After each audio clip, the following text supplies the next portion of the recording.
it's going. Okay, so hello, John Murphy. Yes, hello. Do you want to say hello to Richard? Yes, hello, Richard. Look at me yes, though, yeah. so Richard can see you. Yeah, hello, Richard. Yeah, it's me, John Murphy, again after all these years. So, yes, I hope this goes well as a documentary. Just a sec. John's face is going out of the frame completely. Really? Yep. How's that happen? Maybe better. Yeah. How was he moving? No, just when you moved to the right, it went. What, my head, you mean? Yeah, your face. So maybe it should be. Maybe I should be more this way. Yeah, no, that's. Okay. Let's. Sorry to interrupt. Yeah, that's alright. It's okay. Pertinent detail. So, are we ready? Wait a minute. Let's Yeah. just do that again anyway. I just wanted to see how it looked on the other camera. Okay. Now we're rolling on both cameras. Okay, hello, Richard. This is John Murphy here. When was it? Late April 2010 in around 11:30 in a Berlin morning, Monday morning, and we're sitting on the fourth floor of Chris Hughes' flat, and yes, Robert's interviewing me. I just had a thought then. I suggest you just ask some pick random questions. Random questions? Yeah, Okay. you know. Did you where to start? Let's start at the beginning. When did you first meet Roland and how? Yeah, well, I've given this a bit of thought, and I think I met him back in early November of 1977, and I remember I entered an ad in a newspaper, a fanzine called Pulp, I think it was called, and this band called The Obsessions were looking for a drummer, and they were a Melbourne punk band, and I vaguely recall rehearsing with them, rehearsal studio in a suburb called Box Hill in Melbourne, but also out in near where Roland lived in Blackburn, and I think he wasn't at the first rehearsal, but he was at the second rehearsal, or maybe it was the other way around, but I think that was it. But I was aware of him beforehand. I'm sure I'd seen him in record stores in Melbourne in 75, 76, but I think he had long hair then. But, this is underground import stores where I used to go as a teenager. Like pipe imported record. Well, yeah, there, or Missing Link, or when it was called Archie and Jugheads beforehand. These are sort of hip import record stores that mainly got their stuff from Europe and America. And I think he frequented them as well. And I also saw him on TV, that's right. There was a thing that, I think it might even be on YouTube now, a short 10-minute documentary on the emerging Melbourne punk scene from late 77, and I know Roland was interviewed because I remember seeing it, and my main memory of that is him saying that his parents thought he was a wimp. That's what just stuck in my head, and I vaguely remember that. But then I started going to see the Boys Next Door play, and he was not in the band then, but he was in the audience, and then I properly met him was in possibly January, either December 1977 or January 78, when there was this punk event in Melbourne, which I ended up playing drums with a band called News, who were originally called the Babies, and I know Ollie Olsen came along to that, but I think Roland might have been in the audience for that as well. And then soon after that, they had a band together called the Young Charlatans, which had sort of stopped playing apparently before he returned. They were in Sydney, but they returned to Melbourne.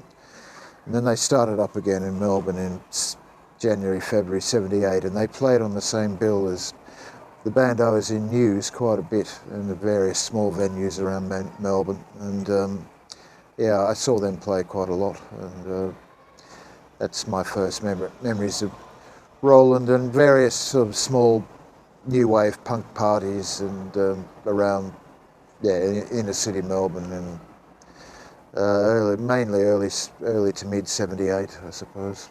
But, yeah. And did you hang out with them at all? I mean, did you spend time with them? Well, I saw him at these parties. I didn't really spend time with him, but Did you ever feel like you got to know him at all? yeah, a little bit. Yeah,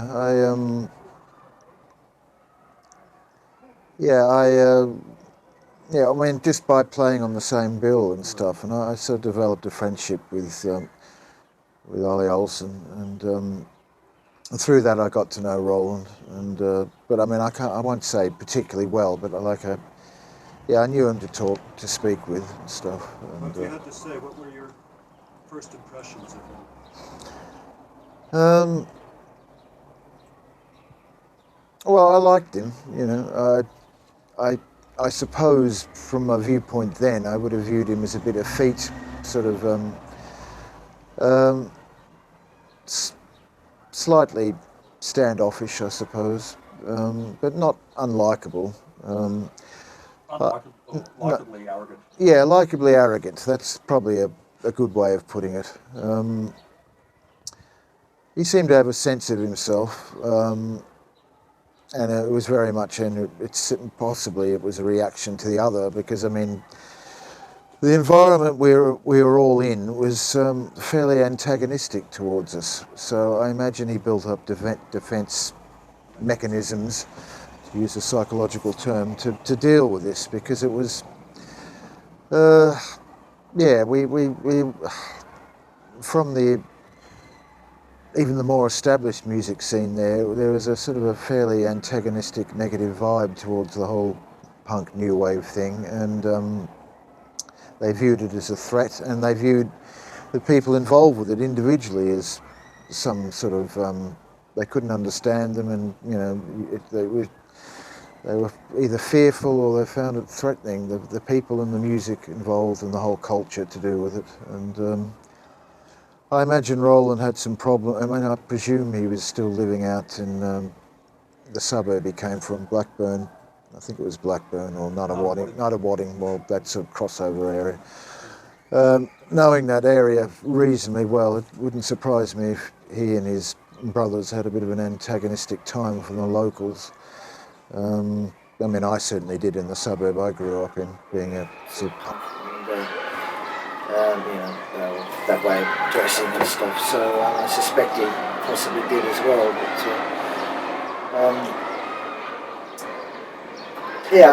likably arrogant, I suppose. Okay, 1 second. Those people just said itself. Yeah, definitely. Yeah. But I found out later on that's pretty much part of the course. Throughout the world, Okay, we're set again. All right. I was impressed. The first time I saw him play, I suppose, besides these two rehearsals I did with this band, the Obsessions, who I can't really remember Roland, what he was playing then. I vaguely recall his guitar style was. He did not use any effects at that stage. It was like punky Buzzcocks meets sort of a tinge of Tom Verlaine's Television style, but like it was quite undefined then. I'm talking about very early '78. But like he throughout in the Young Charlatans, he was developing more of an eclectic and unorthodox style, but it was still. He still wasn't really using guitar effects or anything. Well, maybe a little bit, but not to anything like what happened later on in the birthday party. No, and actually I have a story about the Blue Box. But I want to hear about the Blue Box. Yeah, well, I mean, yeah, well, he got into effects. I mean, it's a bit further on, but yeah, I mean, when he was in his band before the Boys Next Door, the Young Charlatans, he was doing more of a television-y meets like Buzzcocks sort of style, but not didn't really have effects. It was only really when he was in the Boys Next Door in '79 he started getting into the guitar, as far as I can tell. I do remember him coming to a Whirly World rehearsal, which is the second band I played with, which I helped form with Ollie Olsen, and we had a guitarist in that called Dean Richards who had a lot of guitar effects, and sort of he had a kraut rock style, and I seem to recall Roland coming to a rehearsal and noticing him using a blue box, and I think he got one himself soon afterwards, but I mean I only have vague memories of this, but he probably used it in a more innovative manner than Dean Richards did, who seemed to use it as a glorified fuzz box, actually. But, these are all very It was one of those sort of nitpicking.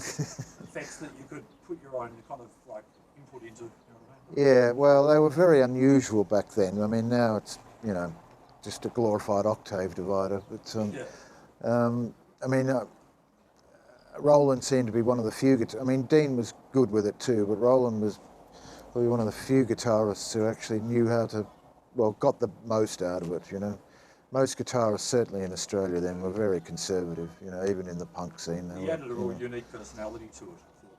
Yeah. Cool. Yes, he had his own distinctive style. And It developed.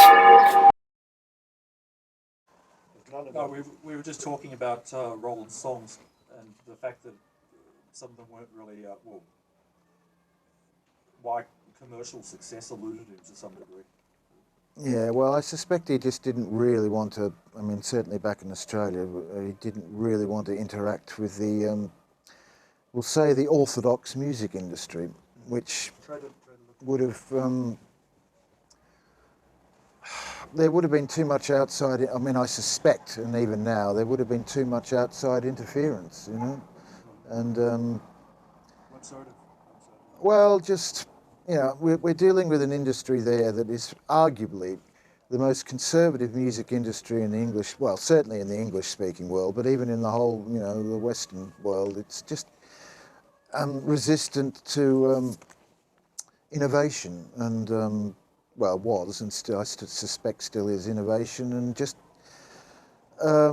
maverick talent, they want, that's why so many cruddy groups come from there, that the good ones are ignored by the established music industry, and the more derivative of overseas ones or bland orthodox ones are the ones that pushed, and that's why Australian music has a bad reputation throughout the rest of the world, because the good independent acts don't get the support that, say, a similar sort of group like, say, in various countries in Scandinavia would get from their music. It's a theory of mine anyway. But I suspect Roland didn't really want to, he wanted to play music, he just didn't want to be involved with the more damaging aspects of the orthodox music industry there. And, but he wanted to live there, and he didn't want to live, from what I can gather, he didn't want to live in London anymore, so I can't understand why his connections with Mute Records couldn't have continued even if he was around the other side of the world, because other overseas acts are still on it, or were. But sorry, I'm waffling a bit. But I mean, he had a pretty good chance with Mute Records. That was the thing. It was like. So was it an opportunity for him? What did he blow it? Or well. I'm not sure. He explained it to me when he came back to Melbourne when I saw him in 1993 towards the end, and I think he just physically got sick of living in London, basically, and I think so, and from what I can remember, and Mute were showing less and less interest in him, or he just, he was just being, well, I won't say ignored, but sort of. I mean, they had so many acts on their bill, on their lists of acts, that they couldn't, I suppose they just couldn't focus equally on everyone, and I suppose he felt neglected or something. I mean, I don't know, that's speculation, but I seem to recall him saying something like that to me, that he just wanted to be back in he physically missed his family, and he just wanted a change of environment. So he returned. I mean, he'd been living there on and off for, you know, over a decade. So, but yeah, I suspect he just didn't like dealing with, certainly back in Australia, just the machinations of the orthodox music, you know, the mainstream music industry there. You know, I mean, that's my theory, but because he wouldn't be the only one, that's for sure. And his style sort of developed over time. As I said, it went from this sort of post-punky Buzzcocks sort of Tom Verlaine guitar sound through to, he developed his own sort of more aggressive, more left, I hate to use the word left field, but like dissonant guitar sound with combining of, quite dissonant and bizarre sounds with combined with effects and stuff, That's but still interesting. It was rock, the way you know. he'd combine this sort of sense of experimentalism. Yes, yeah, that's what I song mean. structures. Yeah, and his song structures were a bit unorthodox, but they were still quite. They could still connect with people quite easily, you know, if you listen properly, and they weren't inaccessible at all. They weren't just experimental for experimental's sake. They were, you know, quite. A lot of them were quite left field commercial, I suppose, you know. Yeah. In the kind of style of the Velvet Underground, or Yeah, that would be a good connection. Yeah, to say like the Velvets were unorthodox, but they had a lot of great classic pop songs in there, and yeah, Roland was in that general genre as well, I suppose. And yeah, his guitar playing just got more and more, developed more and more over time. And you know, he was always a very exciting guitarist to watch, you know. I mean, I saw him, well, I suppose it must have been over dozens of times, like playing in, and he was always, you know, very good.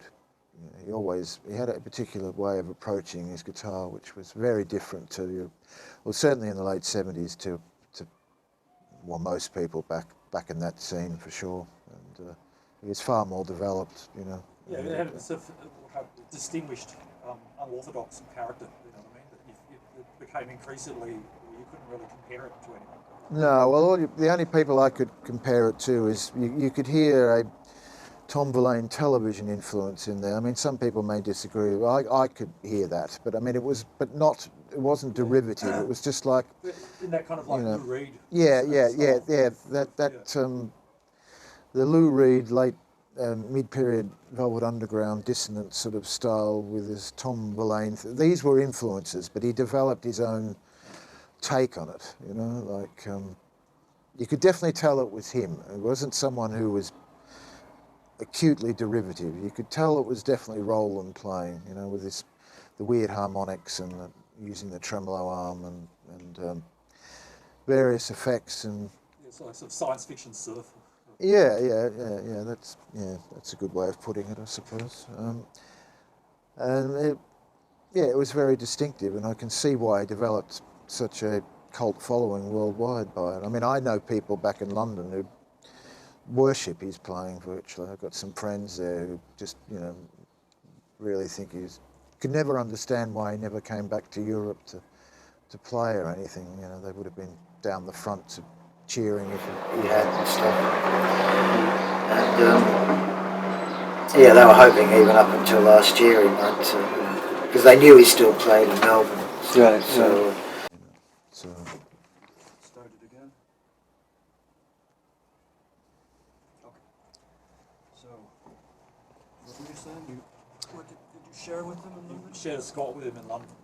Yeah, he and Genevieve lived in one room, and I was in another part, and Harry's auntie was in another part briefly. And this is only for a short time because we all got thrown out actually. But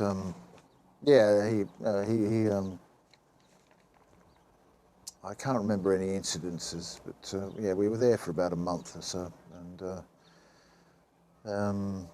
Yes, it was all very, I won't say destitute living, but yeah, we were all rather skint. So he was touring, starting to tour around Europe and Britain with the birthday party. This is in 1980, hang on, when was it? No, at the end of 1980, October 1980 it was, I think. And just a squat that we lived in Fulham, and not far away from the Thames River. And they had an upstairs room, I seem to recall. Can't actually recall what room I had. Oh, hang on, yeah, I had a back room. And yeah, they kept mainly to themselves at that stage. But I mean, well, we saw them regularly, me and Harry, but like, they were not.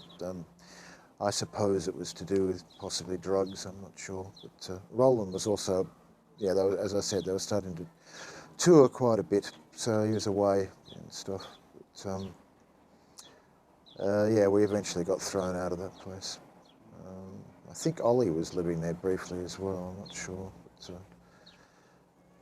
But, yeah, now, in regards to this blue box thing, now I remember I saw a birthday party play in early '82 at a venue in London, which Roland had lost his blue box by that stage, and he knew that I had one, and I wasn't really using it, so I agreed to lend it to him, and yeah, he ended up keeping it, but... You never got it back off him? No, well, he offered to to buy it off me, but I never got any. I can't, yeah. I had a very chaotic life at that stage, so I didn't end up with being paid for it, but you know, doesn't matter, I don't care.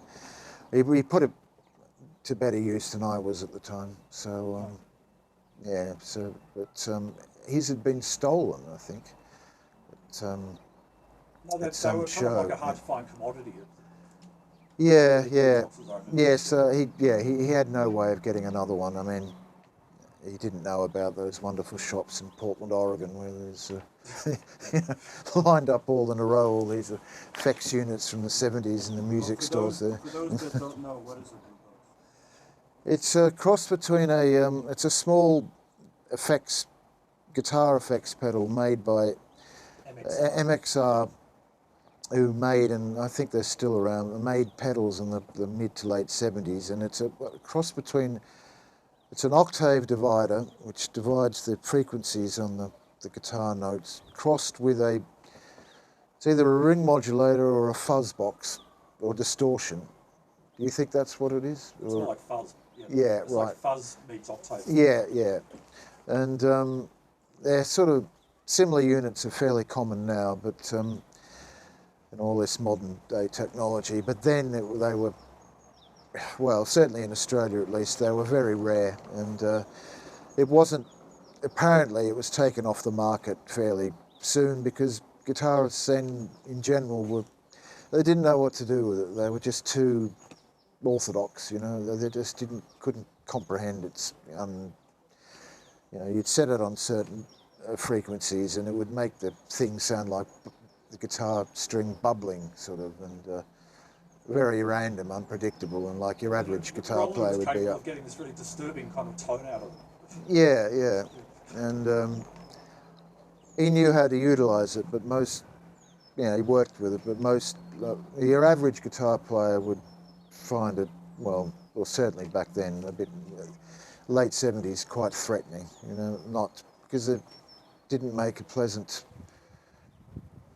sound. You wouldn't hear it in country rock of the time, or you know, the Eagles wouldn't be using it or something. But well, maybe they would have been. But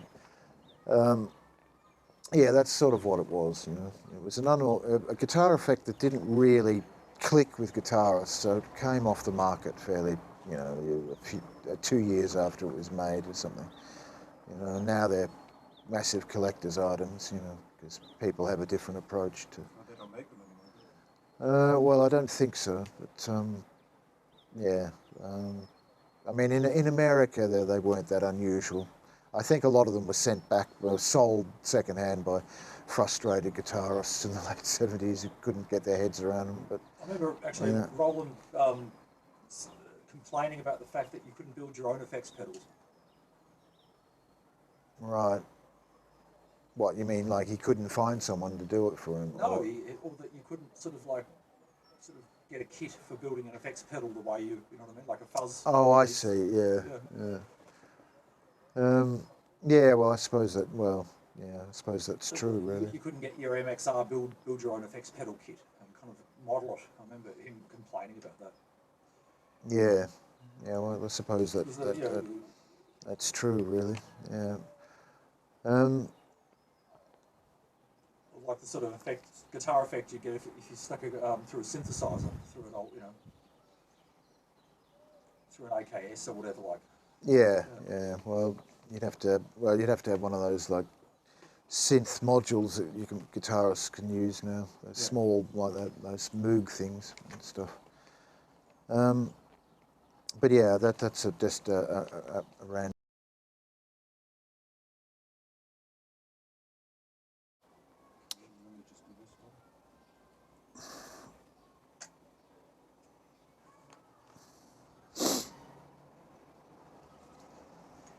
Okay. Right, now, what other question? Well, what, any anecdotes?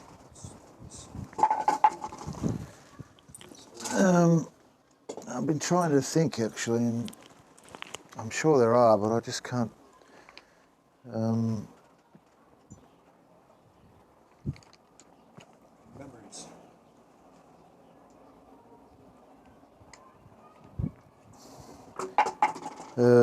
Sorry. Used to, what was the nickname? Nos? Well, should that be mentioned? Everything should be mentioned.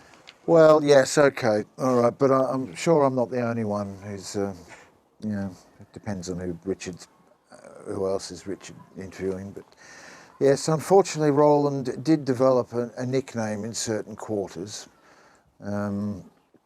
May have been from Ollie Olsen, I'm not sure, but certain people referred to him from time to time as Nos, basically, as in Nosferatu. He did have a look occasionally, like if you looked at him from the side, he looked a bit like Max Schreck of, the actor, the real life vampire who played, the vampire in Nosferatu, And I mean, I think it was Roland. Nose. Yes, the nose and the eyes from the side. So yeah, I do vaguely remember it being bandied about, but I'm sure he wouldn't have been too happy about that. But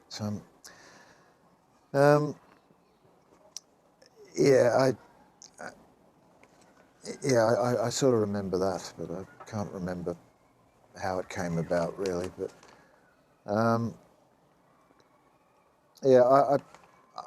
I do remember in '79 there was a big divide in the music, we'll say the new wave music scene of Melbourne, between people who lived in a certain northern part of the town, Melbourne, North of the river, south. yeah, and south, and the Boys Next Door crowd, including Roland, were all living in this area called St Kilda, which was one of the bohemian alternative centres of Melbourne, and an antagonism developed between the two groups. And I suppose myself, I was sort of in between both of it, even though I was sort of connected more with the people in the northern part, because the band I was with, called Whirly World, was sort of essentially positioned there. And looking back, it was all just sort of small peer group infighting and bitchiness that, it's fairly pointless 30 or so years on, but people took all that stuff very seriously back then. And there was a divide after Roland and this band Young Charlatans had broken up fairly, well, I won't say terribly badly, but Prematurely. yeah, prematurely, and a bit of bad blood between people. So like, I helped form this band with the other main person in it, Ollie Olsen, and Roland went off he was going to do something original and on his own, but then he joined the Boys Next Door, and so there was an antagonism between the two crowds, and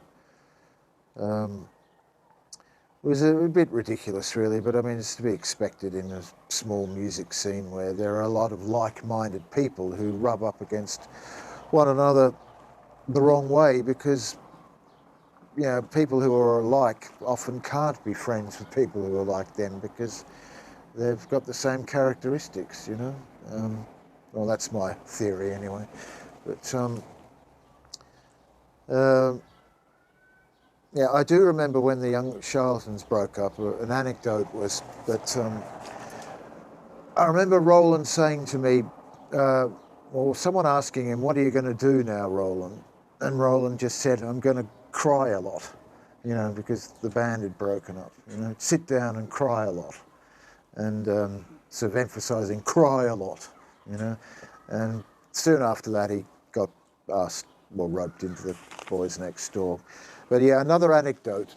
Towards the end of Young Charlatans, as I told you, they played a lot with the band. A previous band I had was involved with called News, which was like a Melbourne Ramones power pop punk sort of act, and they often played on the same bill. And we were playing somewhere, I think it was Melbourne University actually, and Ollie and Roland were in the audience. They may have played beforehand, I can't really remember. But I do remember them sort of laughing a bit at News. I could see them sniggering in the audience, and I could understand why, because the lead singer of this band I was playing with was, to be blunt about it, a bit of a prat at times, and a bit of a tit. And I mean, nice enough fellow, but you know, he had his own agenda, and you know, he could be a bit of a wanker looking back. But so they were laughing at the rest of the band, and I gave them a look of sort of, you know, a look of I agree with you, and they saw me do that, and they sort of did the thumbs up to me, sort of. But they knew I was unhappy playing with, well, increasingly unhappy playing with this band because the music wasn't very challenging compared to the Young Charlatans. It was, you know, pretty orthodox, but and I mean, nothing wrong with that. But I found the other band members quite. They got involved in quite extreme left-wing politics, and it attracted a lot of, to be blunt, mentally deficient people around the group, and I wanted out because of this, you know. And I think actually Young Charlatans, who Gavin arranged a lot of these shows, they were getting increasingly alienated from what Gavin was doing because he was a bit of a control freak, to be honest. So, but I think Roland had known him, I think, back since '75 when I think Gavin went to the same school as he went to Swinburne as well, I think.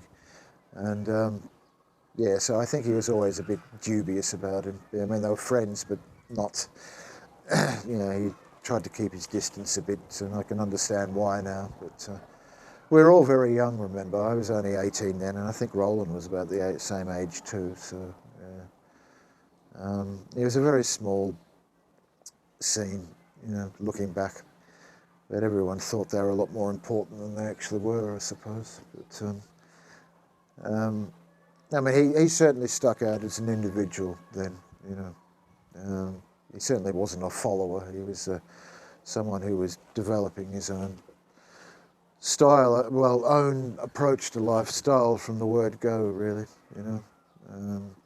It's probably one of the reasons why he was so, the Boys Next Door were so eager to get him involved, because, yeah, he had something that, you know, could really offer them that they may have not been able to sort of advance that far without him, really. You know, I don't know. I remember their style changed considerably when he joined. They went from being a sort of bar chord. Yeah, that's true. Yeah, they got a bit more. Yeah, a bit more left. Yeah, a bit more innovative, left field, whatever you want. Yeah, it sort of. They did change to allow Roland to fit into them. You know, they sort of didn't require him to adjust himself. They adjusted themselves to him, actually. Yeah, I'd say, which worked for both benefit. I mean, I don't know how happy he was playing with him. I think sometimes he got a bit frustrated by it, but By overall, playing with Boys Next Door? yeah. I mean, I don't know. I mean, Why?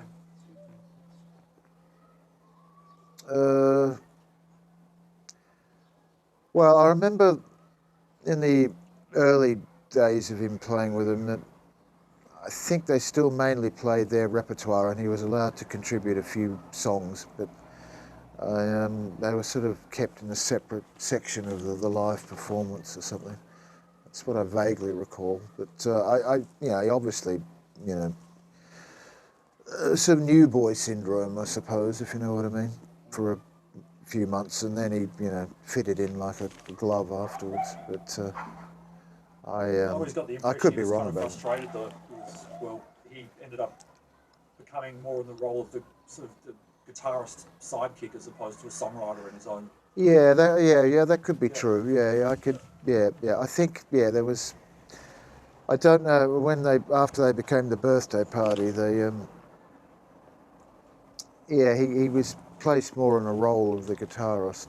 So did he have the same situation in Birthday Party did? It didn't change? Well, I think he co-wrote numbers with He Nick. co-wrote it a fair bit, Yeah. but at the same time, it was I always got the impression he was frustrated because he wasn't able to do his own thing as a songwriter. Exactly. Yeah, and also I think he wanted to sing a bit more as well. Yeah. And I could be wrong about this, but I think I do remember when he first had a few songs with him that he was singing them, and I think that sort of got pulled back or curtailed quite a bit, and I think he found that maybe that frustrating, and just the band politics of just, you know, the internal dynamics of a group that maybe they, you know, like a band is like a family, and families don't always get along, and Yeah, they I remember get him along, saying to you me know. he found it an incredibly exhausting experience playing in the birthday party on Boys Next Door. Yeah, well, I imagine it was. The Yeah, other egomaniacs. Well, yes, yeah. I suppose that. Yeah, that would be psychically and psychologically draining. Like just having to. I mean, they're all such strong personalities, even the drummer, and and yeah, that would have been quite difficult. You know, they were quite strong personalities, all contributing songs and words. You know, I think Roland, you know, like with Shivers and stuff, he wrote a lot of strong words, but I don't know if all his songs were accepted, especially the more wordy ones by you know, the others. You know, I think he had to I mean, this is speculation, but I suspect he had to curtail that more and been forced to concentrate on the role more as this eclectic sort of innovative, unorthodox guitarist, and maybe he wanted to expand more than that. You know, at times. But I mean, he appeared fairly happy in his role, and his guitaring really did take off, certainly in '79. Like, I saw him play many times, and he developed incredible sort of techniques with utilising feedback and various quite innovative, like tremolo effects using the guitar amp with feedback, like in a similar sort of way to Lou Reed did with the Velvet Underground. And he is extremely, you know, his innovation just really took off, and especially towards just the time they changed their name to the Birthday Party, when they did a whole lot of recording in Melbourne, which was he was utilising his guitar. It was sounding one track. It was sounding like something like out of Metal Machine Music.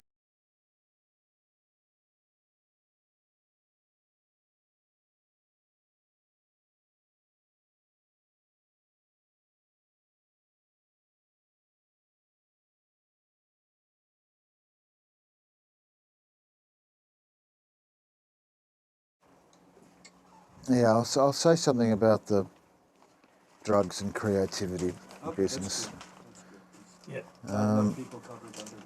Yeah, And when you're talking, try to look yeah, as sorry. possible. Well, they're probably too scared to, actually. Too Yeah, scared. yeah. What, well, a they bit scary looking?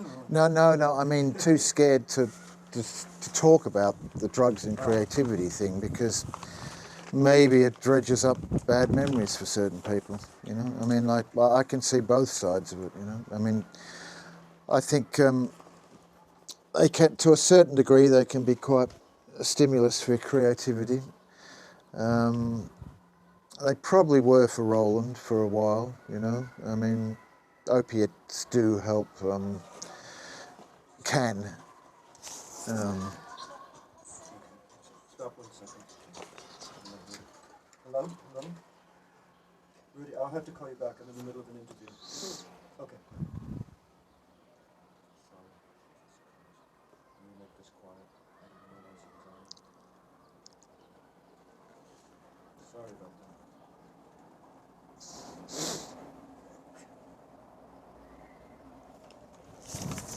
Okay, sorry. Yeah, well, yes, drugs can be certainly a conduit to creativity for a while, and then it sort of, well, I'll have to say in my experience, it became the opposite. It sort of, yeah, you get to a certain plateau and then you go down the other side, sort of, and it becomes like the opposite, the anti, and like an anti-creativity, like an inertia and stuff. And I don't know, with Roland, maybe that his drug use was like building a protective curtain around himself, because he was probably quite sensitive, and well, certainly in my case, I was very sensitive, and I found drugs and alcohol a mask to protect myself for a while, you know, and I thought it worked, and you know, it didn't ultimately, but and in my regards to myself, I forced myself to get off, to become naked again, which was, you know, unpleasant, but you know, I had to do it because I would have died otherwise. I honestly think that, and I think maybe Roland never really came to that. Maybe he never quite hit the rock bottom, as they say, you know. Maybe partially to do with his upbringing, of his schooling and stuff, where he went to school, one of these, from what I can gather, one of the more liberal free schools, alternative schools that they had back in Melbourne, where you were encouraged to be an individual and to have a world to adapt to you as opposed to you adapt to the world. And maybe that he couldn't, even when he was quite down in the drug use, maybe the whole 12-step program and that whole area, which can be fairly confronting psychologically, and certainly in regards to your ego, maybe he wasn't prepared to sort of, he wasn't prepared to go that path, and maybe he was worried that if you do all that rehab and stuff, you might lose your, well, recovery, as they call it, you might lose your creative skills. I mean, a lot of artists worry about that, you know, that if they stop what they're doing, it'll all disappear, you know. No, I remember he was very allergic to any kind of like sort of imposed infrastructure. Like, I remember him saying like, I'd rather do it myself, you know. Yeah. Well, I've met, I can see that. I mean, I've sort of done it myself in that way as well. But I mean, I didn't object to sometimes taking advantage of outside help. Maybe he found that too psychologically not confronting, but hurting. A case of denial, invasive, yeah, to his inner self to do that. You know, maybe he hadn't come to that yet, or maybe it just psychologically repelled him, and so he couldn't admit to himself that maybe it was time for him to cast away the crutches in that area, or it had done his job and he didn't need it anymore, or something. I don't know. I mean, that's my own speculation, but like a lot of artists, he may have, both music and film and art, well, visual art and stuff, he may have worried that his gift may have gone if he'd gone through a form of recovery. You know, sometimes that happens to some, you know, certainly writers. It seems to happen, and some musicians I've met have worried about that as well. But you know, I don't know. I'm not entirely sure what to say. But drugs can be creative for a while, definitely. But I mean, he was mainly an opiate user, and I think it made him feel serene. Maybe he didn't have, like some people naturally don't have that endorphin or a genetic makeup to feel comfortable within themselves, and sometimes this outside substance of whatever can do that temporarily, you know. I mean, that's a theory anyway, so he may have, that might have been why he went the path he did, you know. It obviously soothed him, maybe like opiates can, they can quiet the certainly for an artist, the ravaging mind, the voice, you know, your mind racing at 1,000,000 miles an hour and stuff, and it helped him in that aspect, you know. I have met a few people that opiates have actually, I'm thinking of another person in particular who was a raving nutcase straight, but actually was reasonably sort of to get stabilised sort of when he was under the influence, you know. So, you know, I'm not sure what else to say in regards to that. Okay, I think you've covered it pretty good. Yeah. You touched it. But, oh, well, yeah, another thing, yeah, well, drug taking, another thing I should point out is that in the late 70s environment in Melbourne, there was a massive amount of drug taking in the music scene, you know, just of all sorts. I mean, it was pointed out to me by an English musician who I met who'd been to Australia, who was amazed at the amount of drug use in Melbourne in the late 70s when he toured there, and which seemed to be far more overt than was in London at the time, you know. It was a bit more behind closed doors there, whereas it was quite, I remember it was quite out in the open. There was lots of people who were sort of stoned off their tits on various things and stuff, and they were quite, you know, unashamed about it. And this was the environment that Roland was coming into, you know. Even the established music industry had loads of, you know, obvious, you know, alcoholics and junkies and stuff, and there was no, at that stage, there was no stigma because it was, you know, this is the rock and roll lifestyle, and the new wave punk thing didn't reject that at all. It was not this straight edge thing that happened in the early 80s in America. They embraced it, you know, in Melbourne, and it was endemic, and so he would have been exposed to it pretty early because it was, I remember it was all over the place, you know, and of all sorts. I mean, you know, you were considered a bit peculiar if you hadn't sampled, you know, various things and stuff. So it was the environment at the time, and it was quite, I mean, Melbourne was known as probably the most hedonistic drug city in the Southern Hemisphere at that stage, you know, arguably, yeah, and yeah, it was a very rock and roll sort of too fast to live sort of town at that stage, and yeah, a lot of overseas acts commented about this. Yeah, I remember. So they were quite surprised, you know, how over the top it was in regards to this sort of thing. It was quite normal just to rock up at a party and sort of shoot up in the kitchen, you know what I mean? Yeah, all that sort of stuff. Yeah. I remember quite well, and yeah, there was no.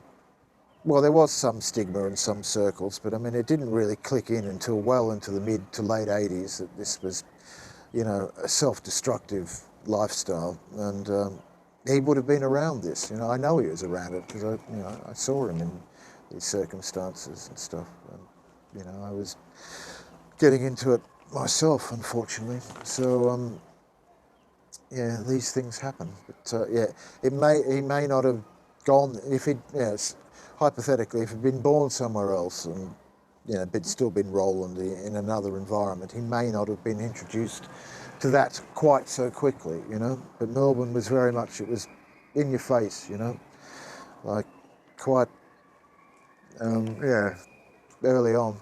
So the music scene was saturated with it then. the whole arts alternative, everything, you know. So from the late 60s onwards it was there, and continued to be when he was coming of age, so it was just what you did, you know. So I found yeah, it interesting that the concept he had for the band These Immortal Souls is to do with people who thought they were creatively and physically invulnerable.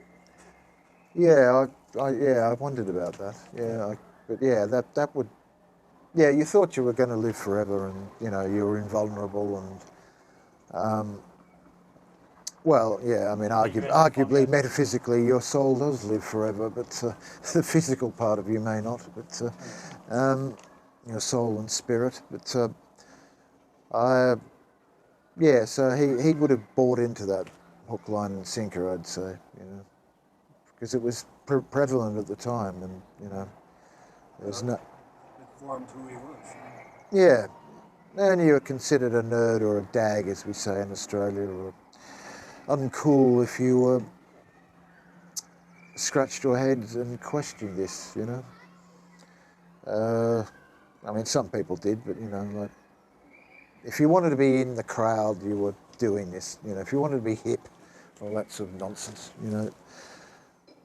At that time, yeah, you were, yeah, if you wanted to be accepted, you did it, you know. Even if you secretly didn't want to do it, you know. I mean, I was a poly drug user, I suppose, and whereas I don't think he really was. He was more, you know, I mean, he found opiates, and that seemed to satisfy something, a need, maybe a genetic thing that was missing or something. I mean, I'm speculating, but I suspect that's what it was, you know. So he never came across to me as a pot smoker. That's what it was. Yeah, but That was why he couldn't stand playing with Chris Walsh anymore. right, okay, yeah. Was he a chronic pot smoker? Was They he? used to even Yeah. like he'd bring his bong to the fucking gigs. Oh right, oh, yeah, You know yeah, what I mean? yeah. Like he'd bring it out of the band. That's a Backstage, recipe. Roland was just shocked. That's a recipe for disaster. Yeah. No Yes. hippie drugs here, please. Yeah. So I suppose if they were playing fast tempo numbers, it would have been difficult. But yeah. But yeah, Melbourne was very hedonistic in those days, and whereas I mean there's still the same amount of drugs being taken elsewhere, certainly in London, but it was a bit more subterranean, we'll say, not so much in your face, I suppose. It's the impression I got when I was there, even though people were indulging as much, they just weren't as open about it, I suppose. So that probably was the difference. Here, I gather, in the 80s, it was mainly a speed and cocaine capital. So, Berlin. yeah. So, I mean, I only came here a few times in the 80s, but that's the impression I got anyway. Heroin was a big no-no. So, yeah, I can't really comment about that.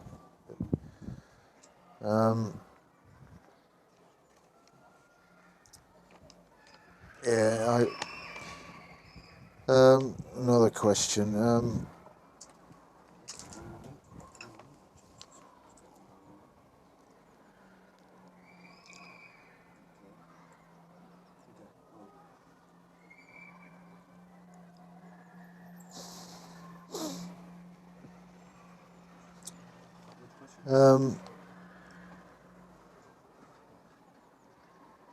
yeah, I did.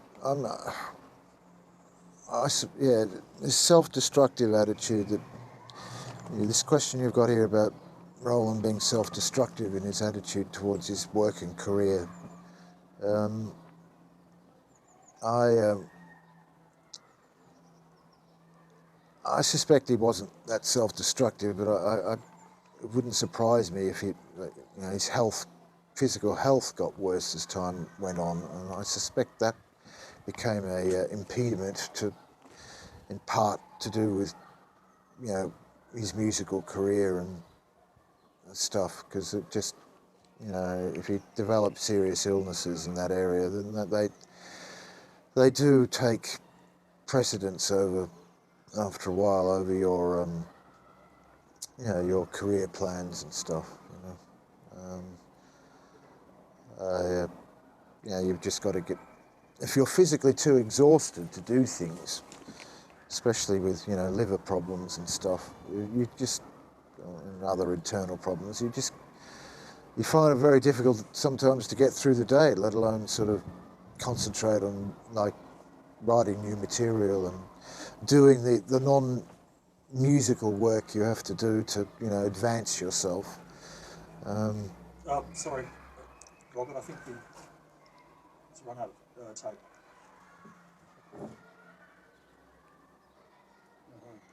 There's 5, you can see there's 5 more minutes to go. Oh, 4 okay, minutes. so, anyway, sorry. Yeah. Okay, we might as well finish up here. Finishing up the tape, we have 4 minutes. So, Right. But yeah, maybe you lost the drive because of physical infirmity, like just illness. If you've got severe internal problems, you just can't keep up that drive, and he may have psychologically got disillusioned. But just as I said before, the music industry can, just the machinations of having to deal with it, not the actual music itself, but when you're dealing with the outside areas, you can become very disillusioned, and especially in the financial aspect of things, and if you've been hard done by or made a mistake in contracts and all that sort of stuff, and you've got to really keep your wits about you. And if you're physically unwell, it's like, especially with liver disease and stuff, you get disorientated anyway, and you can't keep your fingers on the, well, it's difficult to keep your finger on the pulse in this area. Well, this is my theory anyway, but, he may just have found it difficult to just deal with that. So I don't know if he did he have a manager? Yeah, well, I mean, a lot of that stuff could have been done by a manager, I suppose. But you've got to employ one and pay one, and that's another can of worms. So when was the last time you saw him? well, yeah, here's an anecdote. Yeah, the last time I saw him was actually in June 1996 in Adelaide, at the Governor Hindmarsh Hotel. He was doing a solo show where he was playing acoustic guitar, and I was rehearsing in the Adelaide Hills. I was rehearsing with Douglas P. of Death in June. We were actually going to play a show in Melbourne the following week at this venue run by this guy called Richard Mollinscroft, and I noticed, looking in the newspaper, Roland was playing, and I mentioned to Doug that, well, why don't we go down and see him? And he was quite enthusiastic, because his band, Death in June, which I ended up being a backing musician for, first played their second ever gig supporting the birthday party in the campus in London. And I saw that show, and but he actually hadn't have met Roland. I don't think he'd met him in the backstage area. I think that. So I ended up. We went to the gig, and it was a good show and stuff, and quite a.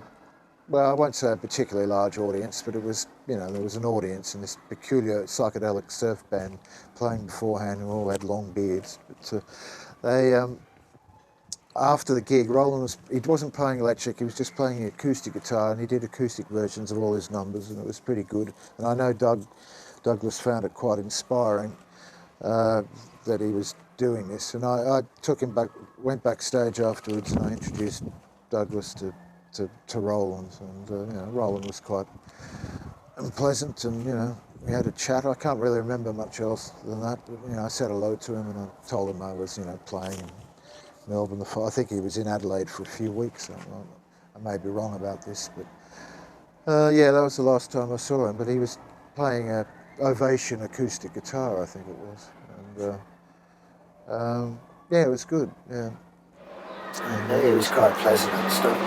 The previous time I'd seen him in late 1993, when I actually did some recording with him, but I was rather messed up and wasn't used, basically. Well, if you had to, if you had the opportunity to say something to Roland before he passed away, what would you say? Well, I would have said I hope you physically get very well back to full health and keep up the good work. You're a talent and don't doubt yourself or get down with